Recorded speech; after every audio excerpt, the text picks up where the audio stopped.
Artlist.io. On s'en va au Maroc pendant 2 semaines. On va faire 2 montées en montagne. La première, c'est le Toubkal. On va la faire en 2 jours.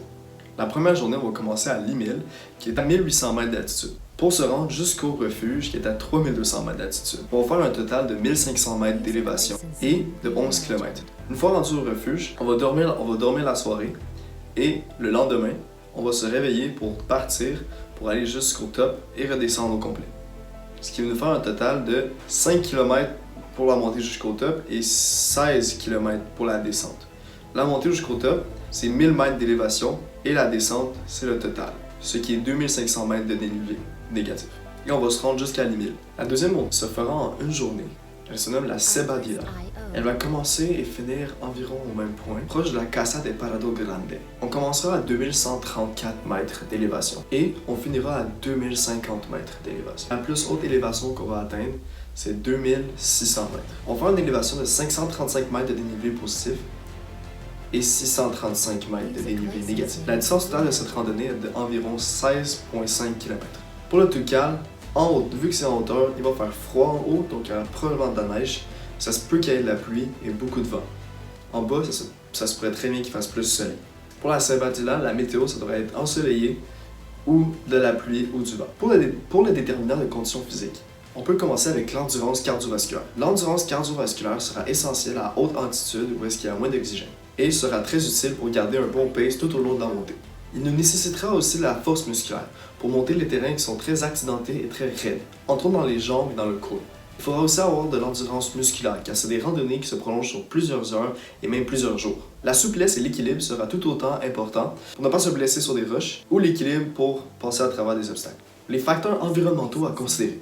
Pour commencer, l'altitude de l'oxygène réduit, car à partir de 2500 mètres d'altitude, il y a moins d'oxygène, ce qui pourrait affecter notre condition physique. Les conditions météorologiques seront à considérer, entre autres pour le Toubkal, car à très haute altitude, il peut faire des extrêmes froids, des extrêmes vents. Il faudra aussi considérer la durée et l'intensité de cette activité, car ce sera de 6 à 8 heures d'exercice par jour. Il faudra considérer le poids de notre sac à dos, même s'il y aura des mules qui vont transporter nos effets personnels. Il y aura des terrains accidentés où il pourrait y avoir beaucoup de roches et on pourrait se blesser très facilement. Et finalement, la disponibilité de ressources. Donc pour ma préparation physique, j'ai décidé de commencer à courir 1 à 2 fois par semaine. Donc premièrement, la course améliore mon endurance cardiovasculaire, car elle améliore l'efficacité de mon système cardiovasculaire, c'est-à-dire la capacité du cœur et des poumons à amener de l'oxygène dans les muscles, dans des efforts prolongés. La course aide aussi à ma résistance musculaire, car elle augmente la capacité des muscles de soutenir un effort sur une longue durée de temps. La course améliore aussi mon équilibre et ma coordination, en étant capable de bouger mon corps durant la course.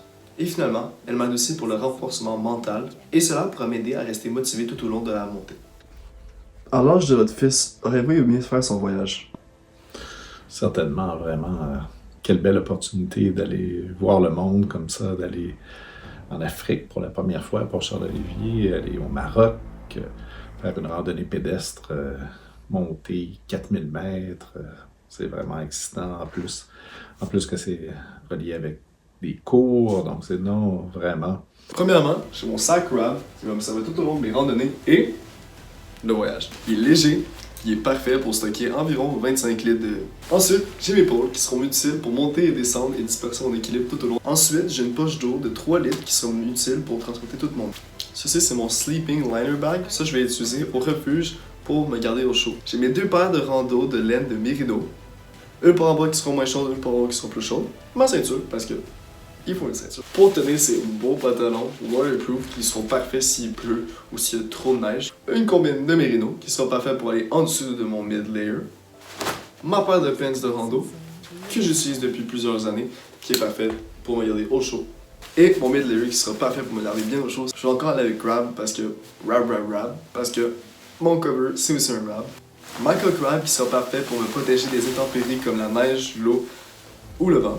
Ma casquette Cieli que je vais probablement pas porter parce que je vais être mieux au chaud avec une tuque. J'ai mes lunettes aux clés que je n'ai pas en ce moment mais qui seront parfaites pour me protéger du soleil et me garder à l'extrémité des débris. J'ai mes bottes Loa qui seront parfaites pour me garder bien en équilibre mais pas être trop lourd en même temps pour que je puisse bien monter avec une bonne rapidité et une bonne intensité. Donc, moi je suis qui? Je m'appelle Charlot, j'ai 18 ans, je suis un sportif, j'adore l'adrénaline, je suis comique, puis J'adore les voyages. Puis moi, je me considère un gars qui est très persévérant. Ça sera parfait pour monter. Donc moi, mentalement, je suis super prêt, puis je sors d'avoir trop de fun avec vous au Maroc et en Espagne. Merci!